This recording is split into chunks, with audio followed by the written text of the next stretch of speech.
네, 여러분 반갑습니다. 네, 울산대학교 전기공학부 교수로 있고 또 세계로교회 집사로 섬기고 있는 손영광이라고 합니다. 오늘은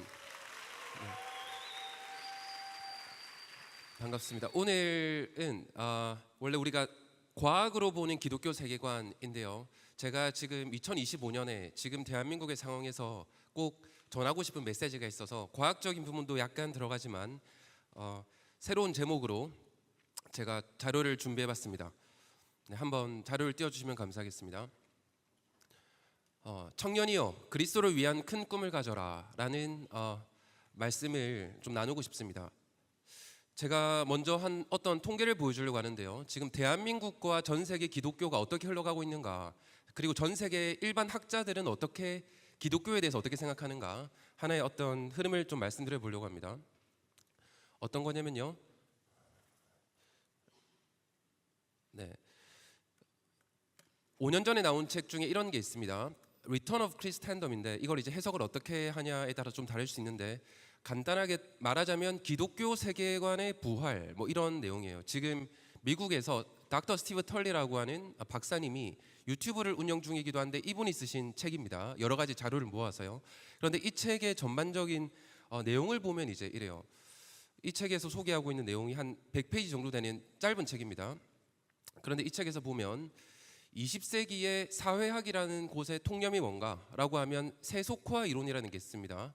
세속화 이론이라고 하는 거는 사회학, 소셜로지 분야에서 아주 유명하고 거의 뭐 정론처럼 여겨지는 것 중에 하나예요. 이 내용은 뭐냐면 20세기에 들어오면서 과학 문명이 발달하고 우리 사람들이 의식주가 해결되기 시작하고 에너지를 쓰기 시작하고 또 먹고 살만해지고 이렇게 되면 점점 종교의 사회적 영향력이 사라질 거다. 그리고 개인의 신앙이 약화된다라는 것이라는 믿음이었어요. 그런데 이게 통계적으로도 그럴듯하다고 다들 생각해 왔습니다. 그런데 이게 잘 안 넘어가네요. 혹시 바꿀 수 있으면 이거 바꿔주시면 감사하겠습니다. 사회학의 창시자라고 하는 3대 창시자가 있어요. 그 중에 한 명이 막스 베버라는 사람인데, 막스 베버는 이렇게 말했습니다. 이 세속화 이론에 대해서 일종의 디스인챈트먼트다. 인챈트가 뭐죠? 혹시 게임을 하면서 내가 인챈트라는 단어를 본 적이 있다. 강화, 마법 부여 이런 겁니다. 그러니까 이제 마법에서부터 사람들이 깨어난다. 약간 이런 식으로 이제 표현을 했어요. 그러니까 주술, 마술 이런 식으로 이제 표현하는 겁니다. 또 두 번째 사회학자는 오기스트 콩트라는 사람이 있어요. 3대 사회학의 창시자라고 할 때 어떤 사람들은 마르크스를 좋아하는 사람들은, 공산주의 마르크스를 좋아하시는 분들은 이분을 빼고 마르크스를 집어넣기도 합니다. 그런데 이분이 소셜로지라는 단어를 처음 쓴 사람이에요. 사회학의 창시자고, 이 오기스트 콩트라고 하는 사람은 이렇게 생각을 했습니다. 종교라고 하는 게 일종의 진화하듯이 종교가 과학으로 진화된다. 사람이 종교를 믿었다면 이제는 과학을 믿는 그런 이성의 시대, 합리적인 시대로 넘어간다. 이렇게 이제 생각을 했습니다. 그리고 이제 세 번째로는 세 번째 학자 에밀 듀리켐이라는 학자가 있는데, 이 사람은 이렇게 봤어요. 종교라고 하는 거는 기능적인 역할을 할 거다. 사회 커뮤니티에서 기능적인 역할을 할 거다. 사라지진 않겠지만 다양한 형태로 퍼져서 그래도 이제 뭐 친구들 만나고 동아리처럼 그런 기능으로는 남아 있을 거다. 종교가 여전히 중요하긴 중요하다. 뭐 이 정도를 말했습니다. 여기서 우리가, 물론 이분들이 크리스천은 아니에요. 이런 학자들의 생각을 알 수 있습니다. 어떤 생각을 하고 있냐면, 이 사람들은 종교를 어떤 진리 이렇게 받아들이지 않는 거예요. 수많은 다양한 이론 중에 하나, 사람들에게 기능적으로 단순히 서로 도덕적인 기능을 유지하자고 인간들끼리 만들어낸 그냥 동아리, 큰 동아리, 이 정도로 생각을 하는 거예요, 이 사람들은. 그리고 통계도 그럴듯하다, 상당히 그럴듯하다라고 생각한 겁니다. 그런데 재밌는 거는 20세기를 지나오면서 이 세속화 이론이 상당히 틀린 것 같다라고 하는 게 보이는 겁니다. 대표적으로 어디서라고 하면 미국에서 이제 그런 현상이 일어나요. 사실 유럽은 저 세속화 이론대로 무너졌죠. 거의 완전히 무너졌다고 봐야 됩니다.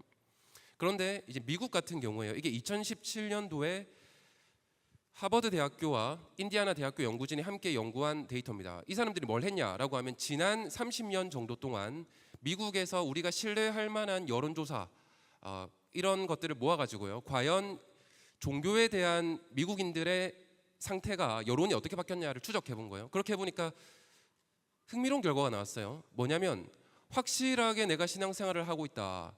내가 스트롱 어필레이션을 가지고 내 교회의 성도로서 매주 출석하면서 구역에 내가 할당이 돼서 셀원으로 할당이 돼서 열심히 내가 활동을 한다. 이런 사람이 미국인의 40%. 미국인의 40%로 안 줄어들어요. 안 줄어들어요. 근데 줄어드는 사람들이 있죠. 누가 줄어드냐면 느슨한 신앙생활을 하는 사람 숫자가 줄어들고 있긴 해요. 많이 줄어듭니다. 이 사람들이 줄어들고 이 사람들이 어디로 건너가고 있죠? 보면 느슨한 신앙생활하는 사람들이 무교로 가고 있다는 이런 경향성을 약간 볼 수 있어요. 경향성을.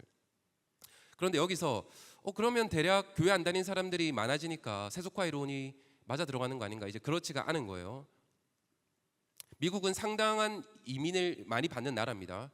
그런데 미국을 보니까 1990년이라면 미국 인구가 2.5억 명이었어요. 그런데 지금 2025년에 미국의 인구가 거의 1억 명 가까이 늘었습니다. 9천만 명이 늘었어요. 그런데 인구가 9천만 명 늘어날 때 동안 기독교인이 신실한 기독교인의 비율이 40%가 유지가 됐다. 무슨 말이냐면 간단하게 말하면 4천만 명의 신실한 크리스천이 생겨난 거예요. 대한민국 전 국민 숫자가 5천만 명이잖아요. 대한민국 전 인구 정도만큼의 신실한 얼마나 신실한지 모르겠어요. 하지만 교회를 열심히 다니는 크리스천이 생겨난 거예요.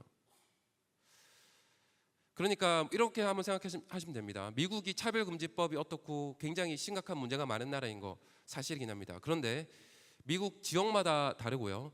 그리고 미국도 보면 40%라는 인구가 과반수는 아니잖아요. 미국 국민의 50%는 안 되잖아요. 하지만 이 사람들이 열심히 신앙생활하고 처절하게 싸우고 있다. 세상과 고군분투하고 있다. 이걸 알 수 있어요. 그 다음에 근데 이 논문에서는 다양한 논거를 세웠어요. 사람들에 대한 또 다른 통계 조사들을 수십 개 모아본 거예요. 수십 년 동안. 성경에 대한 믿음은 어떨까라고 하니까 미국인들 중에서 하나님의 말씀을 나는 문자 그대로 성경의 문자 그대로 받아들인다. 숫자가 안 줄어들어요. 안 줄어들어요. 그런데 마찬가지입니다. 영감 받아서 하나님 쓰신 건 맞아. 그런데 문자 그대로는 아니고 뭐 시대적 이런 거에 따라서 나는 적당히 받을 거는 받고 뭐 싫은 거는 싫고 이런 사람도 있어요. 그리고 아예 뭐 비기독교인 이런 사람들은 소설이라고 생각하겠죠. 네, 이런 사람도 있고. 그 다음에 또 다른 통계를 봐도 크리스천 정체성을 봤을 때 나는 복음주의자다. 말하자면 대한민국의 기독교는 보통 일반적으로 복음주의로 분류됩니다. 우리가 성경을 있는 그대로 성경 무오설, 성경이 무오하다고 믿고요. 그리고 무슨 불교도 좋아, 다른 종교도 좋아 이렇게 하는 것도 아니고요. 그리고 우리가 이 기독교 신앙에 바탕을 해서 열심히 전도하고 선교하는 또 그런 그걸 이제 우리가 일반적으로 복음주의라고 합니다. 나는 복음주의자다라고 말하는 사람이 안 줄어들어요. 인구가 1억 명이 늘었는데 퍼센트가 안 줄어듭니다. 엄청나게 늘어난 거예요. 기독교인이. 기도하는 횟수를 보더라도 나는 하루에 여러 차례 기도한다라고 응답하는 사람이 늘어나고 있어요. 늘어나고 있어요. 신기하죠. 그래서 이 통계를 보니까 한 신학자가 또 하나의 책으로 이거는 한 논문이 아니고 책입니다. The Triumph of Faith라는 책을 몇 년 전에 썼는데 이 책의 내용은 뭐냐면 신앙의 승리라는 말이에요. 신앙의 승리. 여기를 보니까 여기서 정리하니까 딱 이겁니다. 기독교가 존재하긴 존재해요. 기독교가 부흥을 하고 있습니다. 어디가 부흥하냐? 보수적인 어떤 신앙, 성경적 세계관을 유지하는 기독교와 다음 세대는 부흥합니다. 그런데 어디가 그러면 몰락하고 있는 건가? 라고 하면 자유주의 신학, 성경을 마음대로 해석하고 타협하는 신앙, 진보적 기독교가 몰락하고 있는 거예요. 대표적으로 대한민국은 장로교가 많습니다. 그런데 미국에는 장로교가 주류가 일단 아니기도 하고 지금 미국 장로교라고 하면 대표적인 그런 성경을 자유주의 신학으로 곡해하는 그런 교단이에요. 여기가 보면 지난 한 20년 동안 성도 수가 미국에 200만 명이었는데 지금 거의 반쪽이 나 있습니다. 연합감리교도 한때 1,000만 명의 성도가 있던 교단이었습니다. 지금은 이제 600만 명 밑으로 떨어지고 있어요. 연합감리교가 어딘지 보여드릴게요. 대표적으로 여러분 간단하게 이렇게 생각하시면 됩니다. 영상 하나 보여드리겠습니다. 이게 연합감리교예요. 속하는 연합감리교회는 최근 동성결혼의 찬성의 뜻을 밝히면서 교단에 소속해 있는 일부 교회와 갈등을 빚고 있습니다. 갈등이 심각해지자 교단 측의 뜻을 거부한 목사를 예배 중간에 파면하는 일까지 벌어졌습니다. What kind your address? just one minute. And I know he has been here for a long time and has done good ministry here. But the bishop feels that at this point in time, starting July 1st, he will be your new pastor here. Okay. Okay. If you sit down, I will close. 그리고 이제 저희 교회 같은 경우는 이제 교단 탈퇴를 결정했어요. 3분의 2 이상. 네, 교단 자체가 교단에서 동성애를 무조건 받아들여라고 이제 압박이 오는 거예요. 그리고 장로교랑은 좀 체제가 다릅니다. 감리교는 교단의 힘이 셉니다. 성도들이 열심히 헌금도 하고 우리가 기도하고 해서 이런 교회도 건축하고 했지만 이 교회는 그 개교회가 아니라 그 교단 거예요. 그래서 목사를 쫓아내면 있잖아요. 이 교단은 이 교단 거거든요. 교회는. 그러면 만약에 목사를 쫓아낸다. 동성애 반대 목사를 쫓아내잖아요. 자, 그러면 이 교단에서 임명하는 목사, 그 목사님, 이제 그분이 이 교회를 일종의 이제 이 교회에서 목회를 하게 되는 겁니다. 그 목사님 그냥 쫓겨나는 거예요. 그 성도님들도 지금까지 이 교회를 만들어 왔지만 쫓겨나는 겁니다. 아무것도 뭐 요구할 수 없이. 자, 그런데 한국의 상태를 보면 이렇습니다. 미국의 기독교적인 어떤 교단들 많이 부흥하고 있어요. 미국의 굉장히 자유주의 신학을 많이 받아들인 그런 교단들 몰락하고 있습니다. 몰락하고 있어요. 그런데 대한민국을 보니까 이런 상황인 거예요. 고신 교단입니다. 세계로 교회가 속해 있는 고신 교단이에요. 여기 통계를 보니까 지난 20년 동안 대한민국의 총 인구는 4,900에서 5,200만, 5% 늘었는데 고신 교단의 교인은 17% 줄었어요. 그동안 장년 인구가 16% 늘었는데 고신 교단의 장년 인구는 안 늘었어요. 그리고 심각한 거는 미성년 인구가 지난 20년 동안 대한민국이 한 30% 줄었습니다. 네, 줄었죠. 그런데 미성년 고신 교단의 미성년자 숫자는 50%가 줄었어요. 훨씬 빨리 줄어들고 있는 겁니다. 이대로 추세가 가면 어떻게 되는 거냐 하면 뭐 이렇게 리니어하게 그대로 떨어지진 않겠지만 이대로 가면 앞으로 다음 세대가 없는 거예요. 정말로. 근데 제가 이걸 왜 보여드리냐라고 하면 지금 이거 고신교단만의 문제는 아니고요. 대한민국의 지금 종교 실태 조사를 보면 공통적으로 그렇습니다. 개신교인 숫자가 줄어들고 있는데 특히 20, 30대에서 많이 줄어들고 있어요. 지금 최근에 나온 갤럽의 조사를 보면 가장 많이 나온 거는 20대에서 무교의 비율이 80%입니다. 그러니까 뭐 다른 모든 종교를 다 합쳐도 20%가 거의 안 돼요. 20% 안팎입니다. 젊은 세대 안에서 특히나 지금 기독교 신앙을 떠나고 있는 거예요. 신앙을 떠나고 있는 거예요. 그런데 여기서 우리는 질문을 해봐야겠죠. 그러면 우리 한국 교회는 문제가 뭘까? 한국 교회는 보수적인 어떤 신앙을 우리가 견지하고 있는 게 아니라 우리는 그러면 자유주의 신학이 대세인 나라인가? 도대체 왜 그렇지? 라고 생각해 봐야 되는 거예요. 성경 말씀을 하나 띄워주시면 감사하겠습니다. 잠언 4장 25절, 23절입니다. 다 같이 한번 읽어보겠습니다. 시작. 모든 지킬 만한 것 중에 더욱 내 마음을 지키라. 생명이 근원이 이에서 남이니라. 아멘. 자, 그러니까 과연 우리가 그러면 성경적 세계관이라고 할까요? 이걸 우리가 잘 지키고 있는가? 이걸 돌아봐야 되는 거예요. 정말로 우리는 도대체 그러면 성경적 세계관이라는 게 뭔데? 우리는 정말 잘 믿고 있는가? 정말 잘 살고 있는가? 이걸 따져봐야 되는 거예요. 이거에 대한 질문입니다. 그리고 아마 일단 결과로 봤을 때는 상당히 뭐가 문제가 있는 것 같아요. 상당히 문제가 있는 것 같아요. 우리는 과연 성경적 세계관을 보수, 컨서브, 지키고 있는가인데 프란시스 셰퍼라고 하는 신학자는 이렇게 말했습니다. 우리한테 이 로잔 대회 연설에서 말한 거예요. 1974년도에 50년 전입니다. 우리 지금 교회는 이 두 가지가 굉장히 중요하다. 첫 번째, 우리가 성경을 확고하게 고수하는 것. 이게 굉장히 중요하다. 맞죠? 미국에서 보면 성경을 확고하게 고수하니까 타협하지 않는 신앙은 지금도 승리합니다. 둘째는 이제 앞으로 우리는 어려운 시대를 맞이하게 될 것이다. 우리와 우리의 영적 자녀는 내가 전도하고 우리 교회의 자녀들이 있겠죠. 육적 자녀에게 말이다. 그런데 확고한 성경관을 기반으로 하지 않는 한 우리는 앞으로 닥칠 어려운 시대에 대해 준비를 하지 못할 것이다 라고 말했어요. 우리는 과연 그런 확고한 성경관을 기반으로 하고 있는가? 지금 그 문제가 있다는 거예요. 제가 몇 가지 예시를 말씀드려 보겠습니다. 그리고 앞에서 몇 가지 질문해서 물어볼게요. 몇 가지 여러 가지 이슈를 꺼낼 텐데, 자 이렇게 말합니다. 굉장히 우리 익숙한 주장들이에요. 학교에서 들으면 인구가 너무 많다. 인구가 많아지니까 다 굶어 죽겠다 했습니다. 당시에 1800년도에 전 세계 인구가 한 10억 명 정도 됐어요. 지금 200년 지나서 80억 명 됐는데 뭐 잘 먹고 잘 살긴 합니다.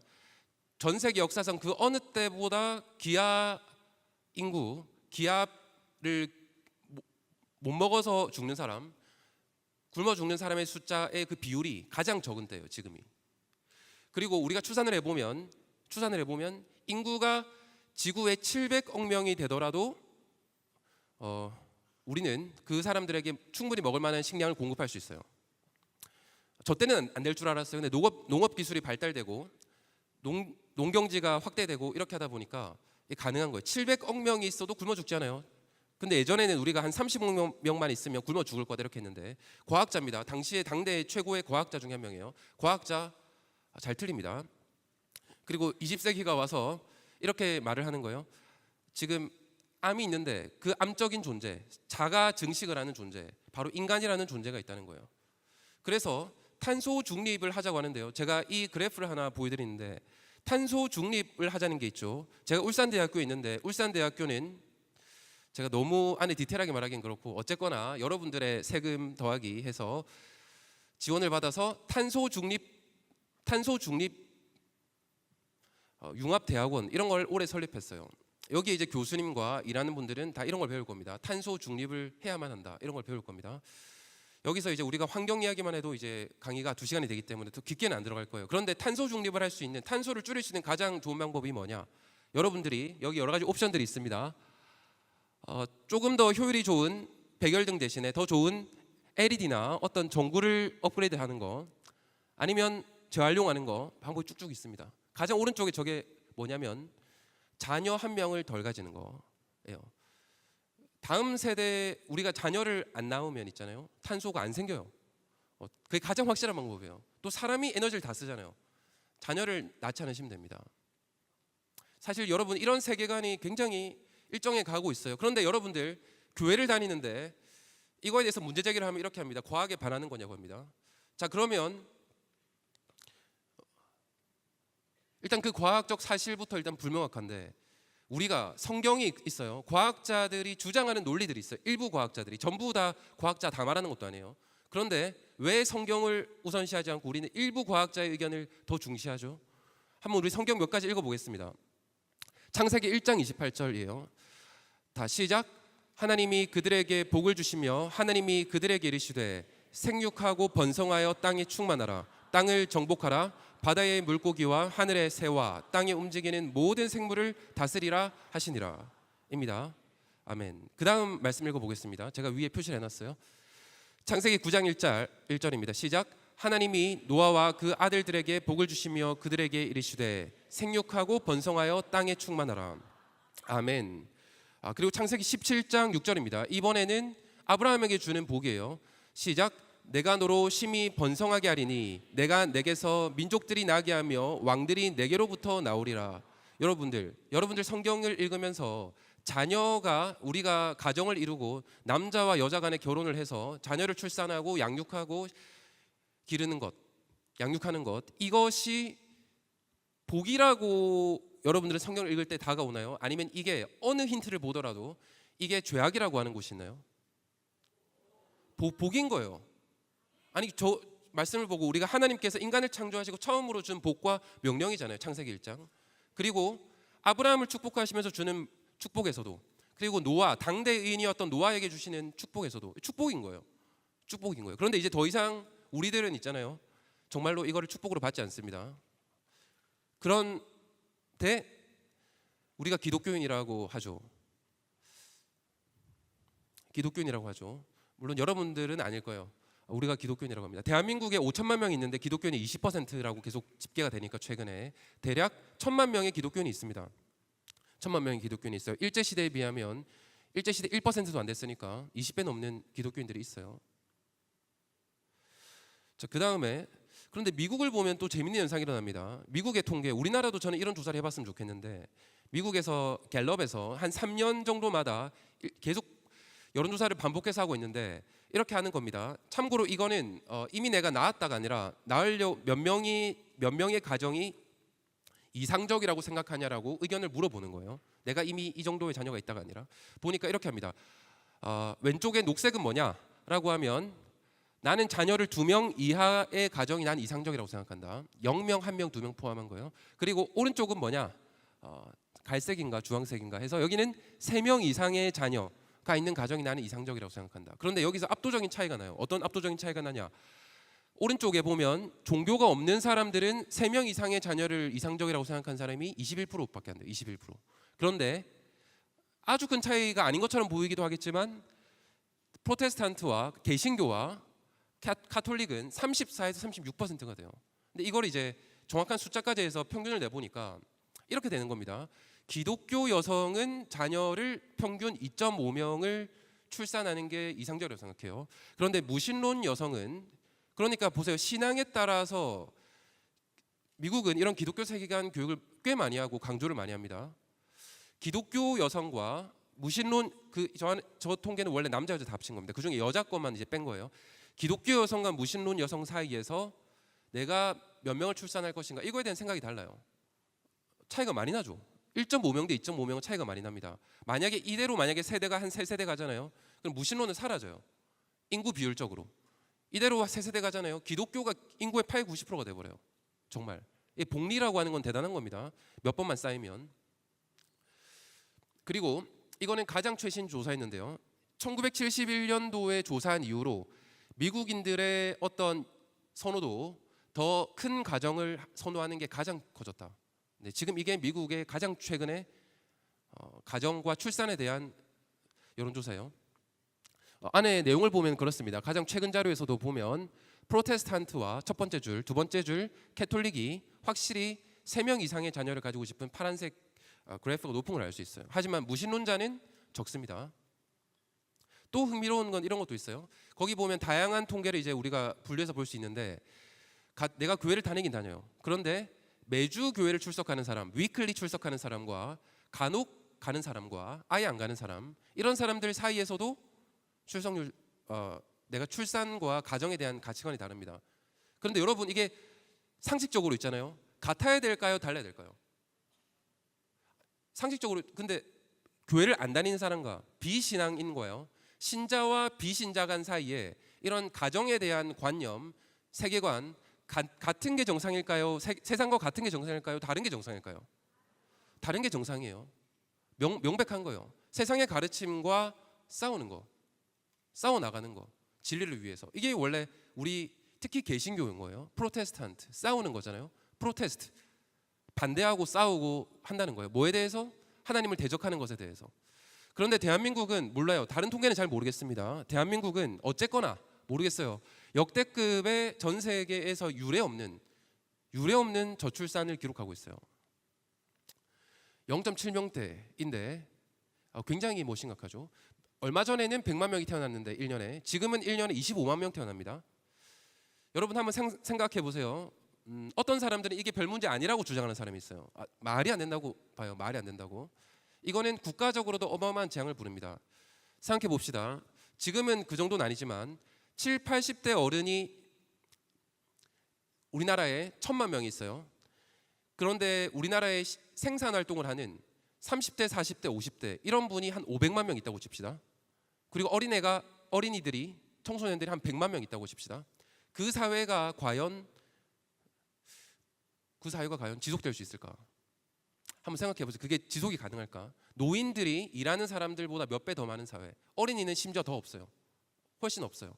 이 사회가 지속 가능하지 않은 거예요. 그래서 외국에서는 대한민국이 우리가 K-팝도 대단하고 삼성전자 대단하고 현대중공업 같은 조선산업 대단하고 그런 것들 있어요. 그런데 사실은 대한민국은 소멸하고 있는 국가인 거예요. 세계에서 봤을 땐 사실은요. 그래서 1개월 전에 조회수 1,000만 회가 넘게 나온 외국의 한 과학 그룹에서 올린 영상에서 이렇게 올렸습니다. 우리나라 기사로도 많이 나왔죠. 대한민국은 끝났다. 어차피 끝났다. 뭐가 됐고 주식이 어떻고 저떻고 모르겠고 끝난 나라다. 끝난 나라인 거예요. 정말로. 5천만 명 인구가 있습니다. 이 5천만 명 인구가 이제 노인밖에 남지 않고요. 3천만, 그 다음 세대는 1,000만, 그 다음 세대는 300만 될 거예요. 이대로 간다면. 자, 그러면 대한민국은 사실 고려할 사항이 아닌 거예요. 전 세계에서 어차피 없어지는 국가인데 존재하지 않는 국가예요. 사실 이 통계 그대로라면 존재하지 않는 나라입니다. 또 다른 좀 비슷한 성경 말씀 못 읽었네요. 성경 말씀 같이 읽어보겠습니다. 마태복음 25장 24에서 26절입니다. 시작. 한 달란트 받았던 자는 와서 이르되 주인이여 당신은 굳은 사람이라 심지 않은 데서 거두고 해치지 않은 데서 모으는 줄을 내가 알았으므로 두려워하여 나가서 당신의 달란트를 땅에 감추어 두었었나이다. 보소서 당신의 것을 가지셨나이다. 그 주인이 대답하여 이르되 악하고 게으른 종아 나는 심지 않은 데서 거두고 해치지 않은 데서 모은 줄로 내가 알았느냐 인데요. 그러니까 하나님께서는 5달란트 준 종이 있었고 2달란트 준 종이 있고 1달란트 준 종이 있었어요. 그런데 얼마를 받았냐가 중요한 게 아니라 1달란트 받은 종은 주인한테 이렇게 생각한 거예요. 주인이 어떻게 명령하든 간에 불평불만의 문제는 불평불만에서 끝나는 게 아니라 사실 그 밑에 뭐가 있는 줄 아세요? 불평불만이 아니라 하나님의 약속을 믿지 않는 거예요. 다시 가볼까요? 하나님의 약속을 믿지 않는 건 무슨 말이죠? 성경을 안 믿는 거예요. 사실 우리가 찬양 집회 때 내가 손 들고 찬양합니다. 나의 인생을 그리고 뭐 다양한 우리 성경 구절로 만들어진 찬양들이 많죠. 찬양합니다. 그런데 나의 삶에서 정말로 내가 살아가고 고민하고 결정에 된 순간 앞에 왔을 때 교회에서 성경에서 하나님께서 어떤 명령을 하는 것 같잖아요. 그러면 그때는 더 이상 성경을 내가 그까지는 성경이 나의 삶에 들어올 수는 없지 이겁니다. 맞나요? 자녀 나는 한 명 낳을 거야. 그리고 나는 한 명 낳을 건데 한 명 낳는 것도 출산율 0.7보다는 나은데 이렇게 갈 수도 있고요.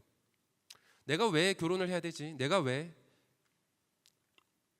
이렇게 생각하는 사람도 있습니다. 그런 거에 대해서 교회에서 목사님이 혹은 또 부서의 사역자 이런 분들이 이런 것들에 대한 코멘트를 주면 지도를 해주면 있잖아요. 그걸 받아들이지 않습니다.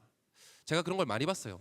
저도 서울에서 청년부 생활을 할 때 한 7, 8년 정도 임원 생활들을 했습니다. 그런데 더 이상 나의 삶에 간섭하지 말라는 거죠.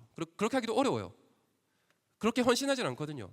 교회도 볼까요? 교회도 제가 전태일 1970년대 이럴 때 우리나라 노동 환경을 보고 깜짝 놀란 게 있어요. 당시에 전태일이 근로기준법을 준수하라 이렇게 하면서 전설적인 노동 운동을 한 사람이잖아요. 그리고 분신 자살했습니다. 그런데 이 사람이 당시에 여론조사를 했어요. 20살, 21살 이런 여공들 그리고 공장에서 일하는 사람들 대상으로 당시에 어떻게 일을 했냐면 있잖아요. 아침 8시에 출근해서 밤 10시까지 일합니다. 아침 8시에 출근해서 밤 10시까지 일해요. 그런데 한 달 30일 중에 며칠 일하는 줄 아세요? 주일을 딱 2번 쉬어요. 주일 2번 쉬어요. 주일을 격주로 쉬고 토요일은 당연히 일하는 거예요. 한 달에 28일을 일합니다. 28일. 한 달에 28일을 일해요. 이렇게 일하는 게 기본입니다. 근데 그렇게 하면서도 1년에 몇 개 없는 휴가. 사실 당시 크리스천이 어떻게 일한 거죠? 자, 일단 우리 가족이 굶어 죽으면 안 되니까 내가 밤늦게 일해서라도 주말에 일해서라도 내 가족을 굶어 죽게는 하면 안 되겠다. 열심히 일한 거예요. 첫 번째. 그리고 내 그 얼마 없는 휴가를 가지고 그거를 여름에 겨울에 일주일 수련회 거기에 다 쓰기도 하는 거예요. 정말로. 나의 삶이 완전히 그리고 가정과 교회, 신앙생활 이런 데에 집중돼 있었던 거예요. 근데 지금은 어떻죠? 휴가 상당히 괜찮습니다. 주 52시간 넘길 수도 없잖아요. 대기업 특히 복지 엄청 좋습니다. 그런데 지금 수련회 어떻게 하죠? 지금 이렇게 수련회 하자고 하면 안 모여요. 청년층에서. 왜 그렇게 하냐? 어떻게 하냐? 많은 교회가 수련회를 현실 하면 금요일, 토요일, 주일까지 껴서 수련회를 합니다. 왜냐? 리더들도 금요일에 휴가를 안 써요. 휴가 하루도 못 써요. 휴가가 많아도 안 씁니다. 휴가를. 내가 반차도 못 쓰겠다는 거예요. 나의 삶을 개입하지는 말하는 거예요. 내가 주일 그래도 하나님 믿는다. 난 딱 그 정도다. 주일에 예배 하나 정도? 오전 예배 하나? 대형교회 수도권 이런 데 특히 가보시면 있잖아요. 청년들은 어른 예배도 같이 안 드리죠. 하면 오후에 청년부에 딱 하나 있어요. 그것만 드립니다.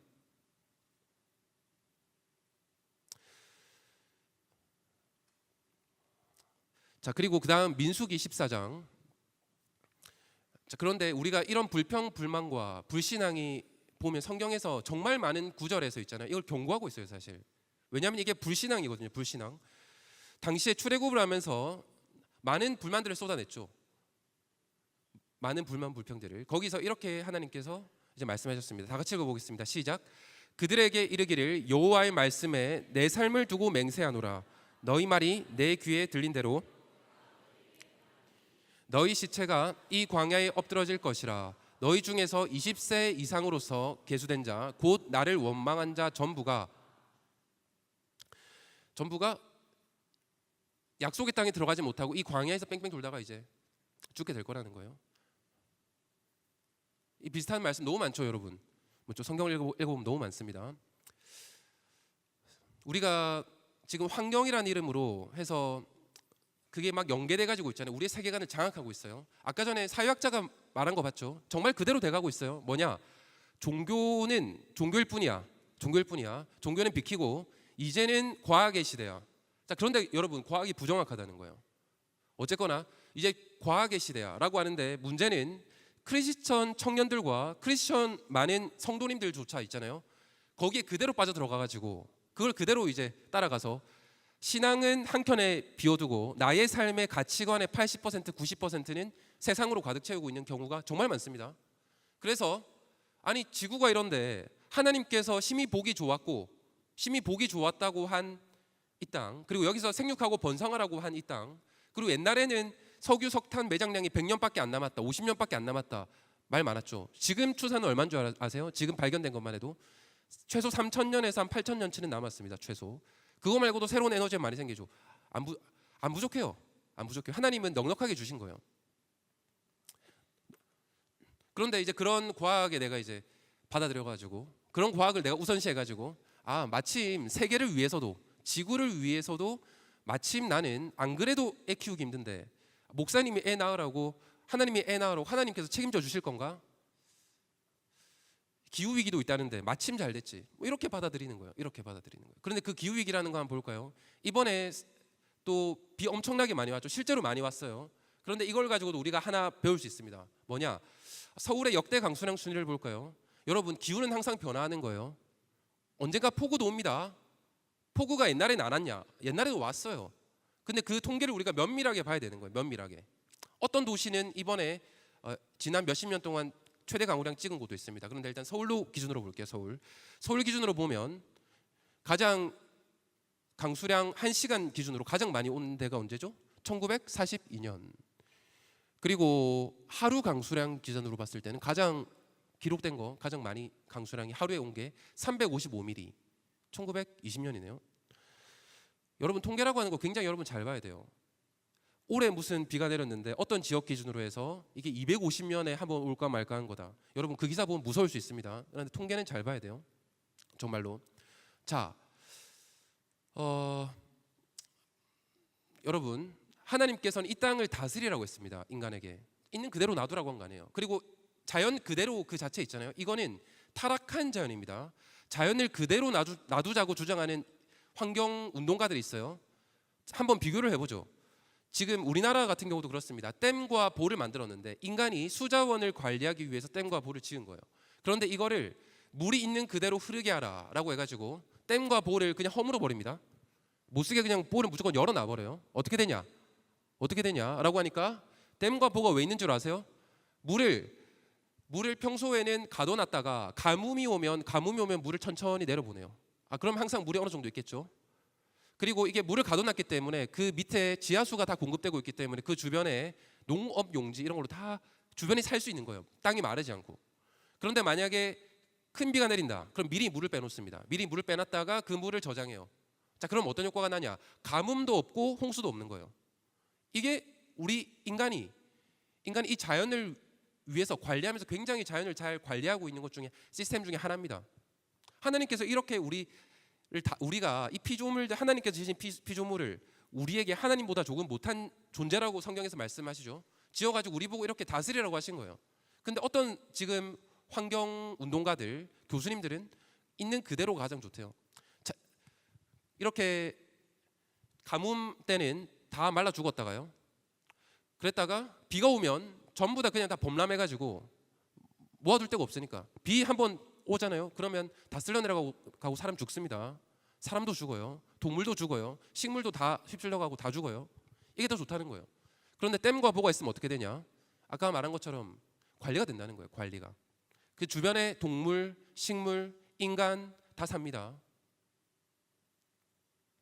이게 이제 미국 그림인데요. 미국에 있는 댐의 위치입니다.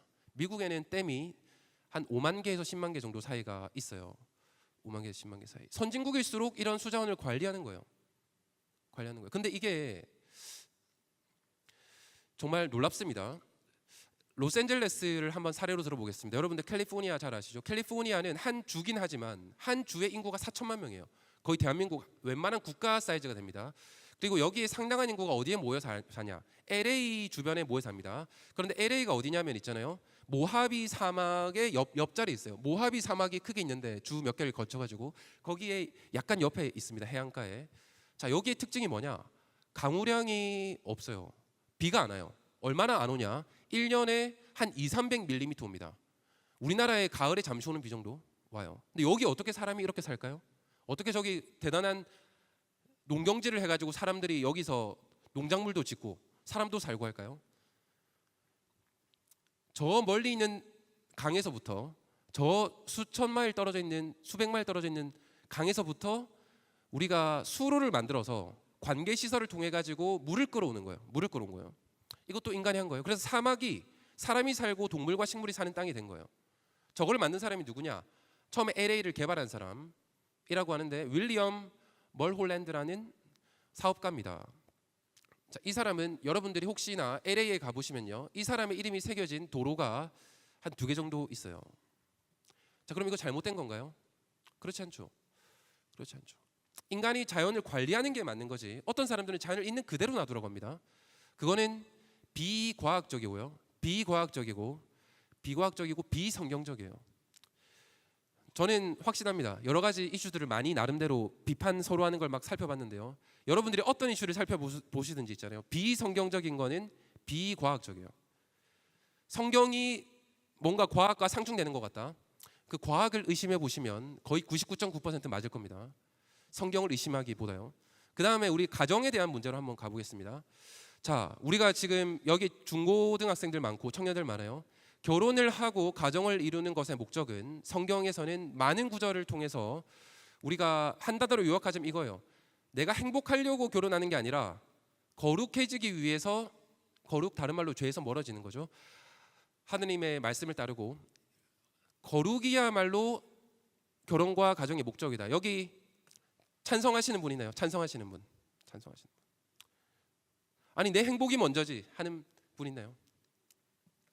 근데 이거 사실 많이 바뀌어 있지 않나요? 우리나라 적어도 우리나라 사회를 말하는 거예요.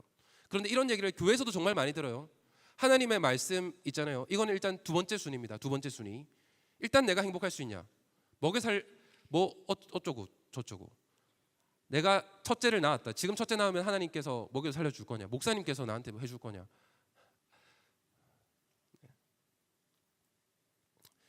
그리고 생각보다 우리나라가 신혼부부와 출산에 대한 제도가 지금 엄청나게 잘 돼 있어요. 제가 지금 5살, 3살 아들, 딸이 있습니다. 정말 걱정 안 하셔도 돼요. 정말 걱정 안 하셔도 되더라고요. 편의점 알바 한 명이 하면서도 충분히 키울 수 있습니다. 근데 그렇지 않더라도 있잖아요. 하나님께서 책임지십니다. 저는 그렇게 믿어요. 그리고 우리 부모님 세대가 그렇게 살아오셨잖아요. 왜 우리는 그런 부모님, 대단한 그 부모님 세대, 신앙의 세대를 보고도 왜 우리는 그 믿음을 가지지 못하고 있는 걸까요? 정말로 가슴 아픕니다. 그리고 우리가 할 수 있으면 성경에서 마찬가지 성경의 말씀은 일관적으로 이렇게 말씀하고 계신 거예요. 너가 할 수 있으면 믿는 사람이랑 결혼하라는 거예요. 믿는 사람과 이방인이 아니라 이미 너가 결혼했다. 그거는 너의 십자가고요. 너가 그 사람을 잘 또 전도해야 돼요. 그런데 그게 아니라 너가 아직 결혼을 안 했잖아요. 자, 그러면 여러분은 믿는 결혼을 해야 돼요. 믿는 결혼. 불신 결혼이 아니라 저 사람 돈을 더 잘 버는데 저 사람 더 예쁜데 해서 불신자와 결혼하는 게 아니라 조건을 보고 불신자가 아니라 믿는 결혼을 하라는 거예요. 그런데 그게 되나요? 근데 어쩔 수 없는 경우까지 다 말하자는 건 아니에요. 모든 케이스에 이게 적용이 된다는 건 아닙니다. 그런데 이렇다는 거예요. 자, 그리고 에베소서에서 가정에 대해서 하나님께서 하시는 아주 중요한 말씀이 있죠. 그리고 우리가 정말로 이걸 아멘으로 받아들일 수 있냐? 저는 이거를 제가 20대를 거쳐오면서 수많은 청년들을 봐오고 또 가정들을 봐오고 교회를 봐오면서 이런 생각이 드는 거예요. 뭐냐? 자, 성경은 이렇게 말씀하시잖아요. 남편과 아내의 관계가 뭐죠? 남편과 아내의 관계는 곧 뭐냐면 예수 그리스도가 머리 되시고 우리 모든 교회가 몸 된 것처럼 일단 하나고 그리스도가 머리 되시고 몸이 우리 교회가 됐다고 하면 가정이라는 건 뭐냐? 남편이 머리가 되고 아내가 몸이 되는 거다. 맞죠? 하나님께서 명확하게 이렇게 말씀하고 계십니다. 자, 그래서 그거에 대해서 구체적인 말씀이 뭐냐? 요약하자면 이겁니다. 남편은 아내를 사랑하라. 예수 그리스도가 교회를 사랑한 것처럼 사랑하라입니다. 여러분, 제가 잘하고 있다는 건 아닙니다. 예를 들어서 근데 적어도 우리가 이것이 진리고 하나님의 뜻이고 이것이 바람직하고 내가 부족하지만 내가 이것이 옳다라고 난 믿고 나는 여기 아멘한다. 내 부족함에 대해서 내가 하나님 앞에 회개한다. 이렇게 할 수 있냐나 그 문제는 또 다른 문제예요. 남편은 아내를 사랑하는 거고 아내는 교회가 예수 그리스도에게 복종하는 것처럼 복종하라라는 거예요. 이게 되냐는 거예요. 세 번째, 부모는 자녀를 훈계하라는 거예요. 우리가 자녀를 양육하는 데 있어서도 첫 번째 우리가 지금 가치관이 뭐죠? 여기에 물론 어린 분들이 더 많은데 아직 본인이 자녀죠, 본인이. 그런데 우리가 부모가 자녀를 양육하는 데 있어서 훈계하는 지침에 있어서 성경적인 지침이 먼저인가 아니면 세상에서 어떤 책에서 무슨 육아 전문가 박사님이 하는 말씀이 먼저인가 라고 생각하면 제가 느끼는 건 그래요. 세상에서 말하는 거를 더 우선시하는 부모님들이 훨씬 많은 것 같아요. 정말입니다. 그래서 어떻게 얘를 학원을 지금 어떻게 쪼개서 보낼 건가? 언제부터 영어 유치원을 보낼 건가? 뭐 이런 거 있잖아요. 이런 게 첫 번째예요. 자, 그런데 그리고 자녀를 혼내도 되는가? 뭐 다양한 이론과 뭐 가지고 옵니다. 통계를. 그렇게 해가지고 훈계하면 안 된대요. 체벌도 안 된대요. 그런데 성경은 뭐라고 말씀하고 있는지 볼까요? 지혜의 말씀 잠언에서 잠언 첫 번째 잠언 13장 24절입니다. 시작. 매를 아끼는 자는 그의 자식을 미워함이라. 자식을 사랑하는 자는 근실이 징계하느니라. 다음 시작. 아이의 마음에는 미련한 것이 얽혔으나 징계하는 채찍이 이를 멀리 쫓아내리라. 시작. 아이를 훈계하지 아니하려고 하지 말라. 채찍으로 그를 때릴지라도 그가 죽지 아니하리라. 내가 그를 채찍으로 때리면 그의 영혼을 수월에서 구원하리라. 시작. 채찍과 꾸지람이 지혜를 주거늘 임의로 행하게 버려둔 자식은 어미를 욕되게 하느니라. 마지막 구절이 여기까지입니다. 자, 그렇게 해서 성경은 너가 자녀를 미워해, 정말로 자녀가 망가지길 원해, 그러면 혼내지 마. 그러면 그냥 좋게 적당히 해라고 하잖아요. 그런데 왜 성경은 저 뒷전에 놔두고 왜 어디 심리학 박사님들이 하는 얘기가 더 우선이 되는 거죠? 여러분들은 아마도 그렇게 믿는 분이 계시다고 하면요, 아마도 어떤 심리학이라든가 어떤 일부의 사례 연구, 이게 훨씬 대단한 거고 하나님의 말씀은 저 밑전에 있는 거예요. 밑전에 있는 거라고 합니다. 그렇게 볼 수밖에 없지 않을까요? 라는 생각입니다. 그리고 마지막입니다. 자녀는, 여기 자녀분들이 많이 계시죠. 저도 또 부모님의 자녀기도 하고. 자, 자녀는 부모를 공경하라고 돼 있어요. 우리가 10계명 5계명입니다. 출애굽기 20장 12절 시작. 내 부모를 공경하라. 그리하면 내 하나님 여호와가 내게 준 땅에서 내 생명이 길리라. 그래서 이 10계명 안에서 일단 부모를 공경하라고 하고 있잖아요. 부모님이 혼도 내시겠죠. 부모님이 근데 그러다가 조금 무리하게 혼내시는 것도 있을 수도 있겠죠. 예를 들어서. 그래서 잘못하시는 거 있겠죠. 알코올 중독일 수도 있고요. 나에게 어떤 학대를 했을 수도 있고. 근데 그런 조건을 단 건 아닙니다. 일단 부모를 공경하라는 거예요. 그리고 그것에 대해서 10계명 중에서 유일하게 이 땅에서의 복까지 약속하셨어요. 그런데 우리는 어떻게 생각하냐면, 어떻게 보면 이게 바로 죄성이죠. 우리의 그게 하나님의 말씀에 순종이 안 되는 거예요. 순종이.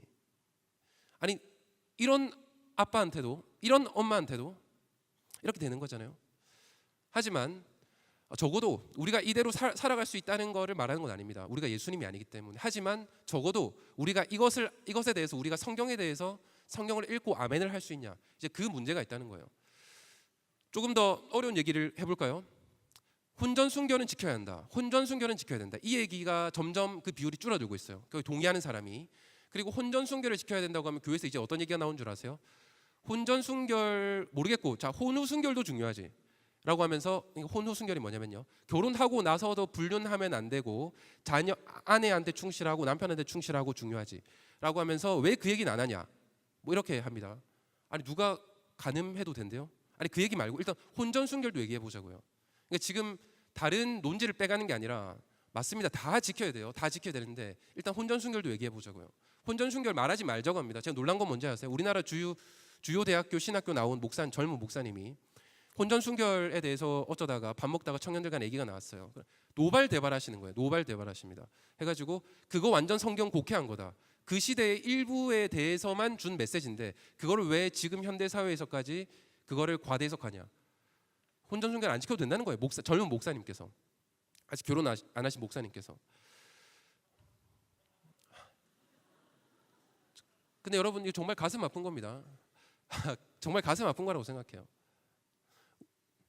왜 한국 교회가 무너지고 있는가? 우리가 볼 수 있는 것 같지 않으세요? 우리 눈앞에 볼 수 있는 것 같지 않으세요? 이혼을 해서는 안 된다. 저도 이혼 한 두세 번 할 뻔했습니다. 정말로 소리를 썼어요. 정말 힘들 때가 있더라고요. 근데 이혼하지 않았습니다. 이혼을 해서는 안 된다라는 비율도 하나님께서는 이혼하지 말라고 하신 거죠. 아주 특수한 경우, 진짜 정말 불가피한 경우가 아니고서는. 그런데 이거에 대한 생각이 이제 다른 거예요.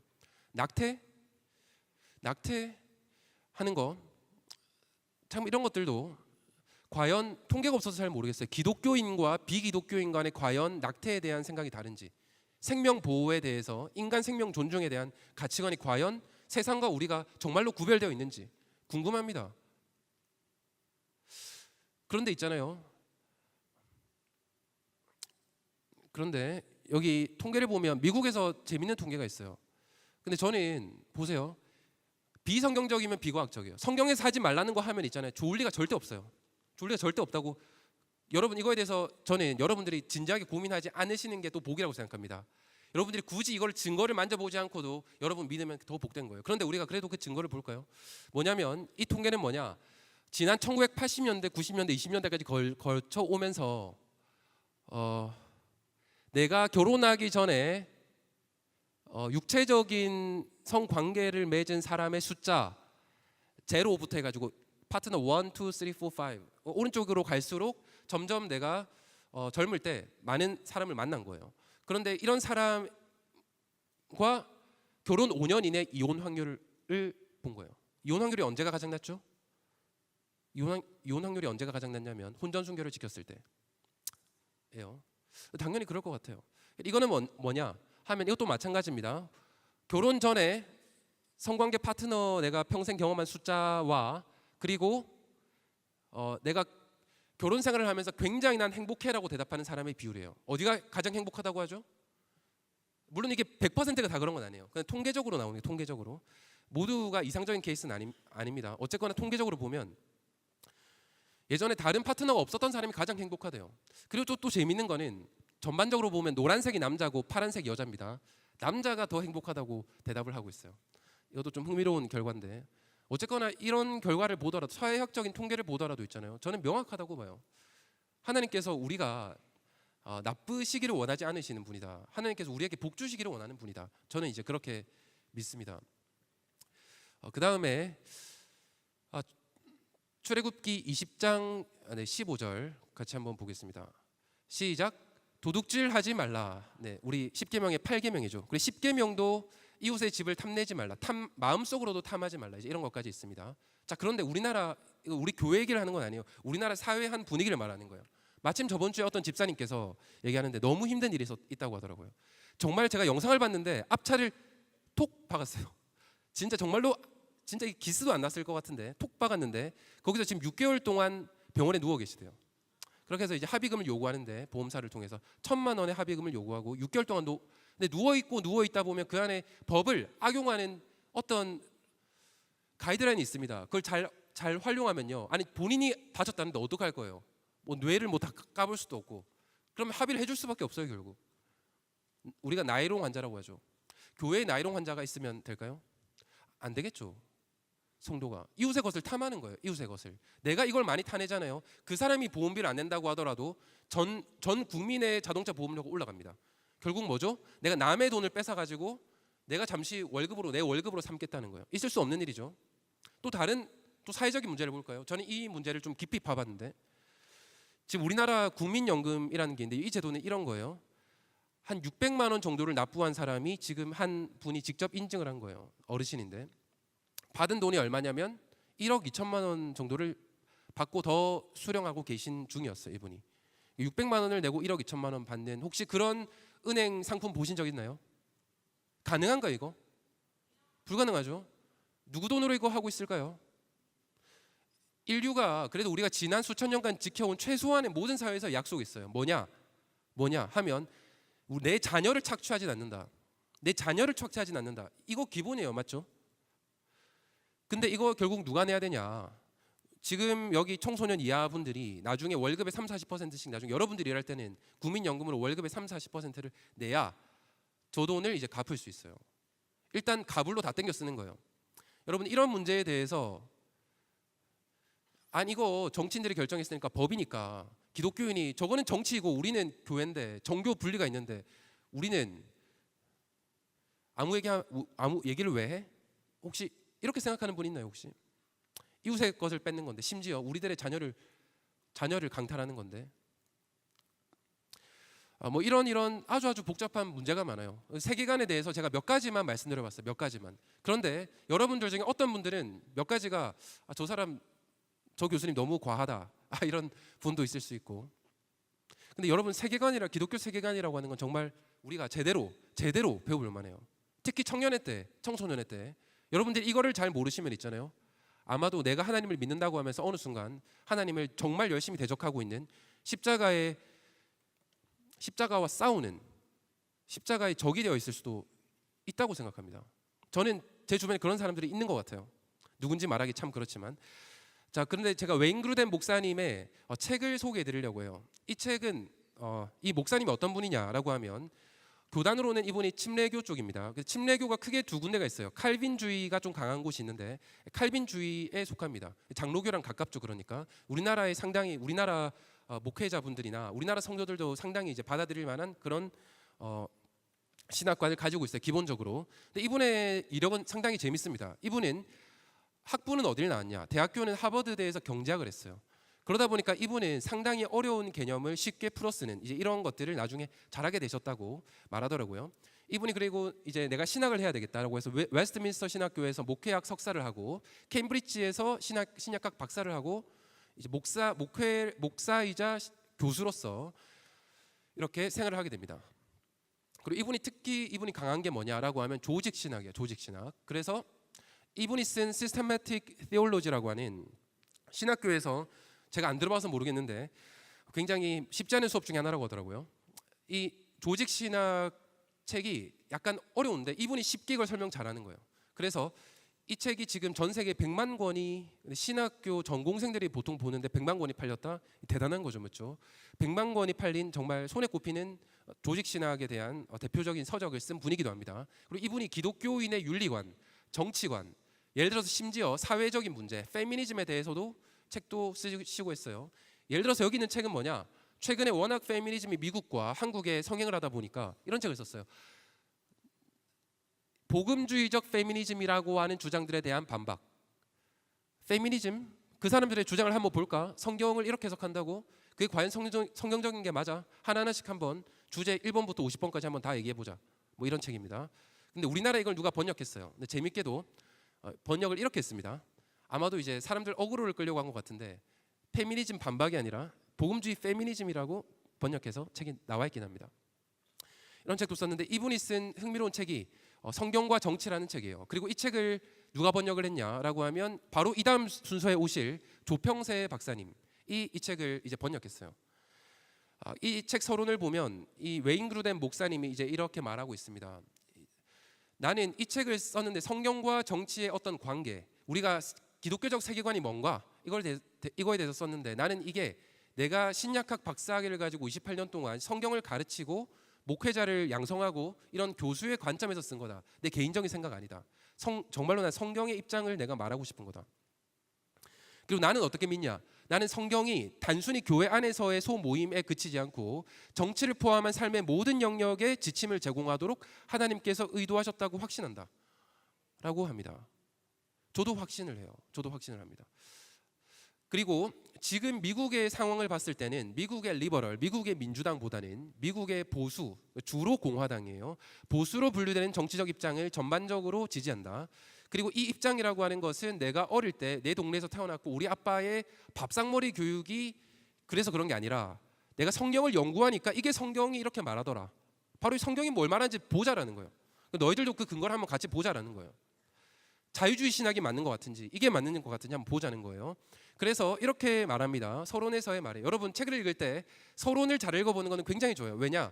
바쁘다라고 하면 일단 서론에 그 저자가 내가 이 책을 왜 썼는지 일단 다 적어놨어요. 한두 페이지에. 그래서 바쁘면 서론만 읽고 심지어 결론 부분만 읽어도 책의 한 절반은 읽은 느낌이 납니다.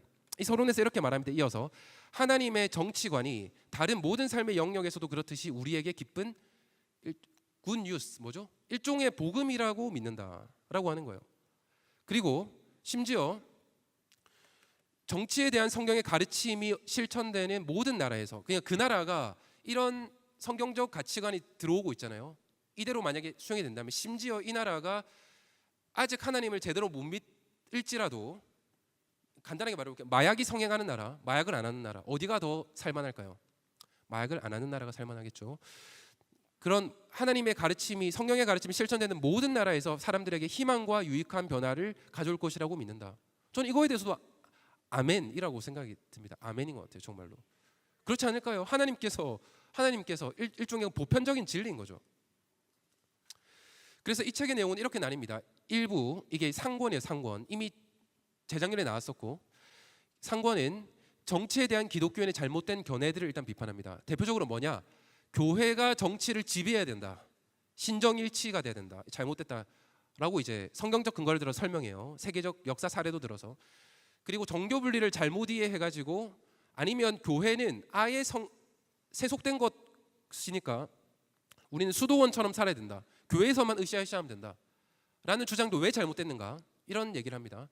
그리고 결론이 뭐냐? 기독교인은 이런 성경적 세계관을 바탕으로 삶의 모든 영역에서 이 세상 가운데에서 복음을 전하고 선한 영향력을 끼쳐나가야 된다. 이게 일단 기독교인의 정치관의 결론이에요. 그리고 나서 기독교 세계관이 뭔지를 요약해 줍니다. 하나님께서 창조하셨고 어떻게 하나님께서 환경이라는 분야에 대해서 어떻게 우리가 일하기를 원하시고 성경에서 가정은 어떻게 꾸리시길 원하고 뭐 이런 것들을 요약해서 알려줘요. 그리고 나서는 2부가 실질적이고 구체적인 정책 이슈 한 60가지를 다룹니다. 생명에 대해서. 근데 이거는 있잖아요. 100% 성경이 무조건 이게 답이야. 100%라고 말하는 것도 있어요. 거의 생명에 대해서. 예를 들어서 낙태 이런 겁니다. 이런 것에 대해서 하나님께서 굉장히 강력하게 말씀하십니다. 예를 들어서 간음, 혼전 순결 이런 거에 대해서는 우리들의 해석의 여지가 사실 거의 없어요. 그런데 어떤 것들은 예를 들어서 이 나라의 사형제도, 심지어 사형제도, 안락사 내가 몸이 좀 많이 아픈데 그냥 화학적 약물을 주입해서 나는 그냥 내 생명을 끝내고 싶어요. 이런 거에 대해서 우리가 어떻게 받아들여야 될까? 부터 해서 아주 다양한 자녀를 어떻게 훈육해야 될까? 이런 이슈들이 한 60여 가지가 이 책에 쫙 설명되어 있습니다. 이렇게 해서 상권이 있고 이제 학원부터는 뭐가 나오냐 하면 학원에서는 저번 주에 이 책이 나왔어요. 여러분들 아마 나가면 오늘 사실 수 있을 겁니다. 혹은 교보문고 이런 데서 인터넷으로 살 수 있어요. 이제 학원에서는 이렇게 나와요. 환경 문제 지금 굉장히 중요합니다. 왜냐하면 지금 청소년과 청년들이 성경을 안 믿고 환경 종말주의를 믿고 있기 때문에요. 성경의 종말론이 아니라 자기가 만든 세상이 만든 새로운 종말론을 새로운 종교를 믿고 있어요. 그러니까 환경이 중요하고 이 책에서도 보면 환경이 할당하고 있는 책의 분량이 적지 않습니다. 이런 것들 우리가 아마 알아야 될 겁니다. 이런 거 알지 못하면 있잖아요. 청년들의 질문에 우리가 부모로서도 그리고 내가 어쩌면 목회자로서도 리더로서 내 셀원의 질문에 내가 대답을 하기 굉장히 난처할 거예요. 아니면 내가 이상한 길로 인도할 수도 있습니다. 환경, 국방, 외교, 종교, 표현의 자유 뭐 이런 거에 대해서 우리가 하나하나 어떻게 일을 해야 될까 설명합니다. 아마 알아야 될 거라고 생각합니다. 흥미로운 거는 3주 전에 캘리포니아에 있는 아주 20세기 유명한 설교가로 유명했던 존 메가더 목사님이 소천하셨습니다. 그런데 이 존 메가더 목사님이 어떤 입장이었냐? 이분이 굉장히 성공적으로 목회를 하고 성경의 원리에 대해서 잘 설명하는 설교가였는데 이분이 정치에 대한 입장은 이 웨인 그루덴 목사님이랑 좀 달랐어요. 이분은 어떻게 생각했었냐? 이분은 이 존 메가더 목사님 이렇게 생각했습니다. 원래 2000 코로나 시절 전까지만 해도 그러니까 본인이 나이가 70대가 됐는데 70대가 되기까지 이 아주 성공적인 목회자가 어떻게 생각을 했냐? 정치는 정치고 교회는 교회야. 나는 성경 주석 해설만 잘하면 일종의 말하자면 그런 우리가 가정 안에 정도에서의 삶의 지침 이거지 정치의 교회는 전혀 관여해서는 안 된다라는 입장이 웨인 그루덴 이 존 메가더 목사님의 입장이었어요. 그래서 사실 이 웨인 그루덴 목사님 이 책에 그 존 메가더 목사님의 입장을 비판합니다. 그래서 왜 존 메가더 목사님 내가 굉장히 존중하고 존경하지만 목사님의 이런 해석이 조금 잘못된 것 같습니다라고 하는 게 이 일부에 적혀 있어요. 근데 흥미롭게도 이 존 메가더 목사님이 코로나 시절 때 정말 교회가 예배문을 강제로 닫게 하는 상황을 자기가 목격한 거예요. 또 캘리포니아가 민주당이 지배하는 주다 보니까 심했거든요. 그러다 보니까 이 목사님이 이제 연로한 목사님이 되셔가지고 70대가 막 70대 중반 이렇게 다 돼서 이때서야 코로나에서 정부와 싸우면서 이때 입장이 바뀌었어요. 그래서 이분이 코로나 때 미국 캘리포니아에서는 거의 손에 꼽히게 대놓고 저렇게 예배 열고 예배 드렸던 정부의 코로나 시절에 교회를 향한 탄압과 싸운 목사님이 됐습니다.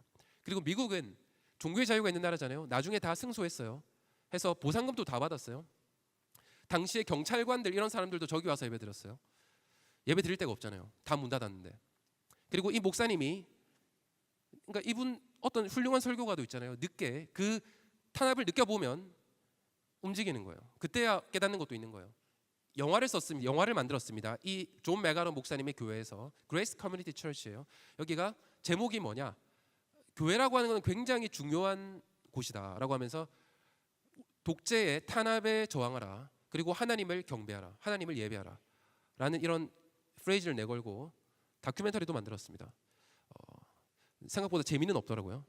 재미는 별로 없습니다. 그런데 그래도 흥미로운 신학적 관점을 잘 정리하고 있어요.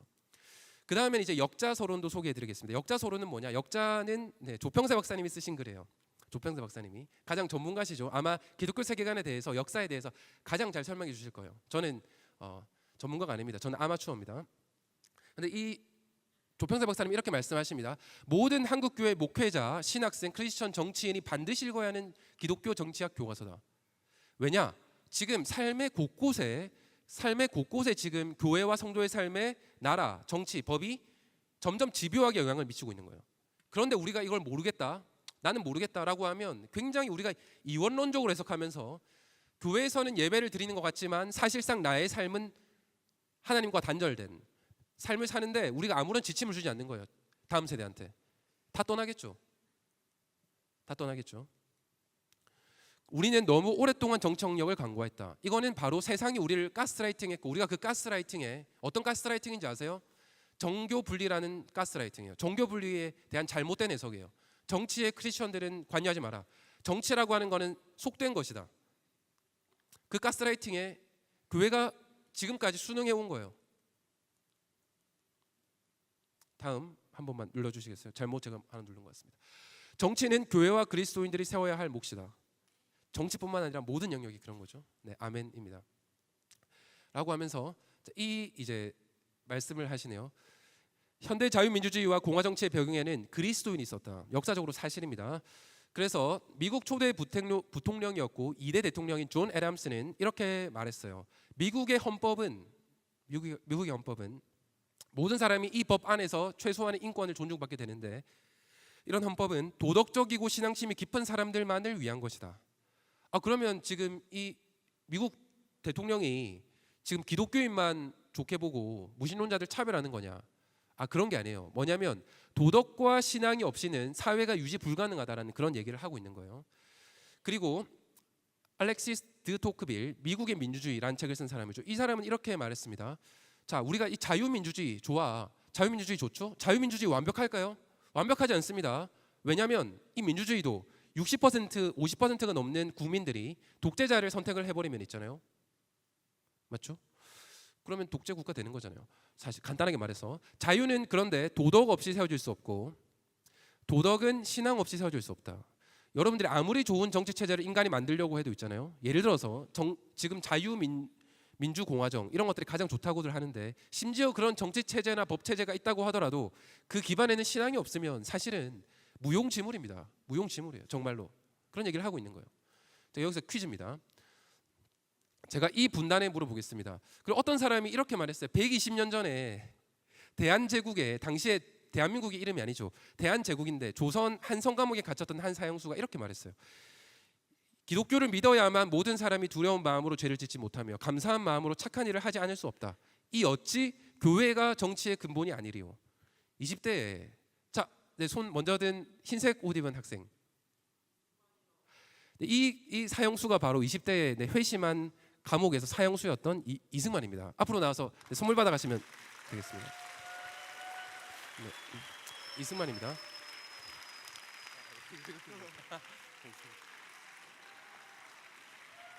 네. 그래서 이 내용이 뭐냐? 이승만 대통령이 감옥에 있을 때 신학월보라고 28살입니다. 사형수. 이 사람이 이제 이승만 대통령이죠. 두 가지 편벽댐이라는 이제 글을 썼어요. 이걸 보니까 28살에 감옥에 갇힌 사형수입니다.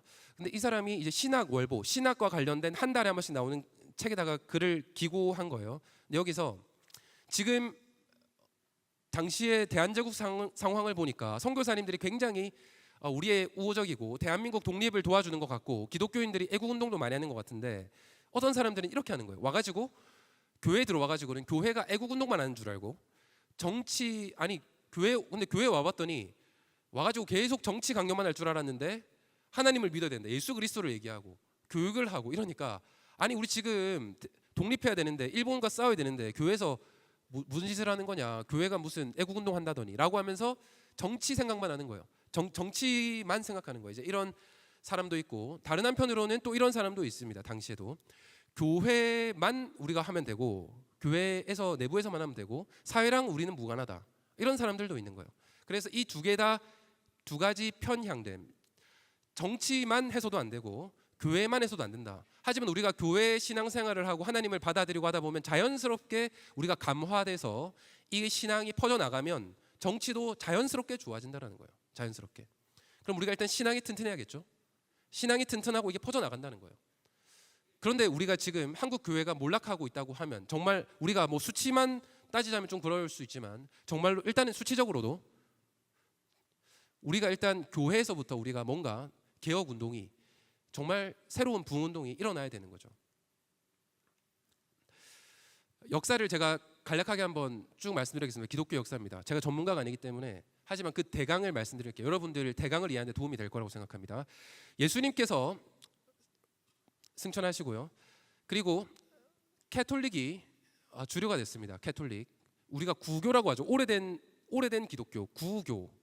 오래될 이제 옛날 구 해가지고 구교인데요. 캐톨릭인데 캐톨릭은 성 베드로 성당이 뭐처럼 생겼냐면 이게 뭘까요? 이 그림이 무슨 그림일까요? 천국의 열쇠예요. 열쇠라서 뭐냐? 내가 반석에게 베드로에게 내가 천국의 열쇠를 맡겼다. 성경 구절이 이렇게 해석합니다. 그래서 교황 그리고 이 교황을 통해서 내가 천국의 열쇠를 줬다. 구원에 지금도 그렇게 해석해요. 참고로. 그래서 구원을 누가 줄 수 있냐? 구원을 물론 예수님이 주시는 거긴 한데 그거에 대해서 상당한 권리를 교회가 가지고 있는 거예요. 교회 순응해야겠죠. 교회에서 그러니까 그런 거예요. 교회에서 내가 파면됐다. 그럼 당시에 무슨 황제가 교황을 찾아가서 무릎 꿇고 머리를 돌에다 박고 하는 사태가 왜 일어나냐라고 하면 내 구원을 줄 수 있는 사람이 교황이기 때문에 개인의 신앙이 아니에요. 어떻게 보면 그렇게 해서 이 성경을 해석할 권리도 누구한테 있냐라고 하면 그 권리는 교황청에만 있습니다. 해서 당시에 후광이라고 하는 거를 당시에 번역을 잘못했어요. 그렇게 해서 그게 뿔이라는 단어로 번역이 돼버렸어요. 뿔. 그래서 지금은 우리가 이게 잘못된 오역이라는 걸 아는데 당시에는 옛날 우리가 조각상을 보면 많은 성인들이라고 하는 사람들한테 뿔이 달려 있어요. 왜 뿔이냐? 후광이 아니라 번역을 잘못해서 뿌리 달렸다. 시내산을 내려오는 모세 뒤에 빛이 비친 게 아니라 뿌리 달렸다. 이렇게 해서 그대로 저런 성경의 해석을 캐톨릭이 한 거예요. 캐톨릭이. 자, 그러다가 면죄부까지 주고 면벌부든 면죄부든 죄를 이제 헌금을 하면 땡그랑할 때 벌이 이제 날아가기도 하고, 이렇게 하면서 루터가 95개조 반박문을 이제 쓰게 된 거죠. 그렇게 하면서 종교개혁이 1600년 즈음에서 일어났는데, 우리 거기서 바로 개신교가 나오는 거예요. 신교, 새로운 종교입니다. 영어로는 프로테스탄트, 저항하는 사람들이 나왔어요. 그래서 우리는 오직 은혜로, 오직 믿음으로, 오직 예수 그리스도고, 오직 하나님의 영광을 위해서, 오직 성경이다. 이렇게 해서 우리가 나오게 된 겁니다. 그런데 그 시대를 전후로 해서 사회학자들이 보니까 사실 너무 신기한 거예요. 왜냐? 1600년대, 700년대 그 종교개혁을 기점으로 해서 유럽도 종교개혁이 일어난 그런 도시들과 그런 지역을 기반으로 해서 대단한 산업혁명이 일어난 거예요. 그리고 근대 자본주의가 발전하기 시작합니다. 그래서 이거는 지난 2000년의 역사 동안에 인류 전체, 지구 전체의 총 생산량이에요. 그런데 보시다시피 거의 1500년까지 이게 완전히 그냥 바닥에 붙어 있는데, 한 1500년, 600년 지나면서 확대해 보면 저 때부터 꿈틀꿈틀대면서 팍 치고 올라갑니다. 지금에 비해서 낮아 보이지만 저 때도 굉장히 빠른 속도로 올라갔어요. 그러니까 사회학자들이 어떤 생각을 하냐, 경제학자들이, 박사님들이 생각하기에 도대체 이런 사회가 왜 오고 있는 걸까? 이런 변화가 왜 갑자기 발생한 걸까? 라고 하면서 아까 전에 사회학의 창시자 3명 중에 한 명이라고 하는 막스 베버라는 사람. 자, 이 사람은 엄마가 위구노였어요. 종교개혁자 중에 한 명이었습니다. 하지만 자기는 기독교인 아니었어요. 그런데 이 사회학자가 이렇게 해석을 한 거예요. 프로테스탄트 윤리와 자본주의 정신. 아니 도대체 현대 이 근대 자본주의, 사람들이 옛날의 투기 자본주의도 아니고 원시 자본주의도 아니고 서로가 서로를 착취하는 구조도 아니고, 이 자본을 착실하게 경영하면서 자본을 쌓아 나가면서 어떻게 이런 자본주의가 갑자기 근대 자본주의가 가능해졌을까? 이거에 대한 해석을 보는데, 이게 바로 이렇게 해석을 하는 거예요. 이 책에서 그 핵심입니다. 기독교 금욕주의였는데, 원래 수도원이라고 하는 게, 가톨릭은 교회와 정치가 분리가, 일종의 말하자면 분리가 돼 있던 거예요. 분리가 말하자면 좀 설명하면 복잡하니까 간단하게 그렇게 설명할게요. 그런데 이번에는 종교개혁이 일어나면서 어떤 일이 일어나 버렸냐, 이 기독교인들이 일상의 시장 바닥에서 수도원에만 갇혀 있는, 말하자면 지금으로 치면 교회에만 갇혀 있는 게 아니라 일상에 걸어 들어와서 수도원의 문을 닫아버리고 일상적인 삶의 미세한 부분까지 특유의 질서 정연함으로 무장한 채 침투했다. 그렇게 하니까 기독교인이 세상을 변화시킨 거라는 거예요. 바로 이게 바로 우리 근대 자본주의를 설명하는 대표적인 이론입니다. 그리고 존 넉스, 종교개혁자죠. 스코틀랜드에. 근데 이분도 이렇게 말하죠. 제네바를 보니까 당시에 지구상에서 가장 완벽한 그리스도의 학교였다. 이게 사회 자체가 거의 교회 같다. 관습과 종교까지 모두 신실하게 개혁된 곳이라고 이제 말을 하는 거예요. 그리고 나서 이 사람들이 어디로 갔냐? 신대륙 미국으로 간 거예요. 가서 100명 정도가 있었던 사람이 그 겨울에만 50명이 첫 겨울을 나면서 절반 이상이 죽습니다. 그리고 그 미국의 최초의 초등학교 교과서, 이런 것들 미국 가면 보실 수 있는데, 보면 전부 다 ABC부터 성경이에요. 성경. 재밌는 건 저는 이런 게 재밌다고 생각해요. 뭐냐? As runs the glass, man's life doth pass에서 이런 시간이 지나면 인간의 생명도 줄어든다. 근데 이거를 초등학생들한테 가르치는 거예요. 유치원생들한테. 그리고 이런 것도 있어요. 뭐 다른 성경 구절도 있는데, 젊은 사람도 앞으로 쓰러질 수 있고 죽음은 다가온다. 그러니까 어린아이들한테도 너도 죽을 수 있고 너도 하나님 믿어야 돼. 구원이라고 하는 거 굉장히, 영혼이라는 거 굉장히 중요한 거야. 지혜롭지 않겠어요? 근데 이 사람들이 어디로 왔냐? 그 다음에 대한민국에 선교를 온 거예요. 그래서 수많은 남녀 차별, 신분 질서, 이런 것들을 다 타파하고 새롭게 나라를 만들기 시작한 거예요. 이런 분들, 여러분들, 저는 궁금해요. 과연 지금 이 시대에 이제 그런 훌륭한 분들 많긴 합니다. 근데 우리 기독교가 전반적으로 우리가 정말 변화돼야 되는데, 내가 우리나라 연세대 의대 졸업하고 의사학위 받고 전공의까지 받고 불모지로 가서 내가 복음을 위해서 내가 내 삶을 헌신할 수 있는 사람들이 있는가? 미국에는 그 시대에 그런 많은 선교사가 있었던 거예요. 그래서 우리나라가 선교가 된 거예요. 지금의 한국 교회가 있었던 거예요. 사실 맞죠? 믿음의 구비마다 그런 믿음의 사람이 있는 거예요. 히브리서 11장 1, 2절 보겠습니다. 시작. 믿음은 바라는 것들의 실상이요 보이지 않는 것들의 증거니 선진들이 이로써 증거를 얻었느니라. 아멘. 그리고 히브리서 여러분 11장을 꼭 보셨으면 좋겠습니다. 오늘 시간 될 때 중간에 보셨으면 좋겠어요. 믿음 장이라고 우리가 하는데 32절부터 38절까지 다 같이 한번 읽겠습니다. 시작. 내가 무슨 말을 더 하리요? 기드온, 바락, 삼손, 입다, 다윗 및 사무엘과 선지자들의 일을 말하려면 내게 시간이 부족하리로다.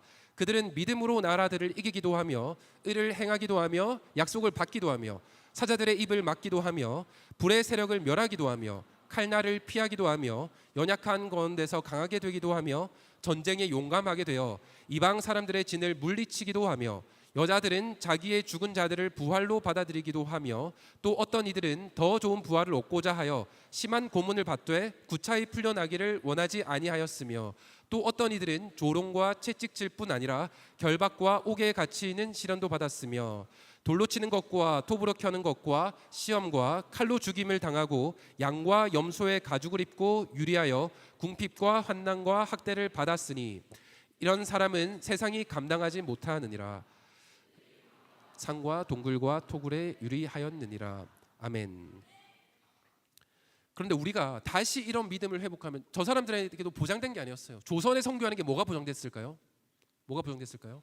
와가지고 정말 죽어라 일하고 죽어라 선교하다가 정말 돌아가시고요. 1, 2년 만에 역병 돌아서 돌아가시고 그리고 어린 아이들 1살 이런 아이들 죽고 가면 양화진에 가면 어린 아이들의 무덤 있죠.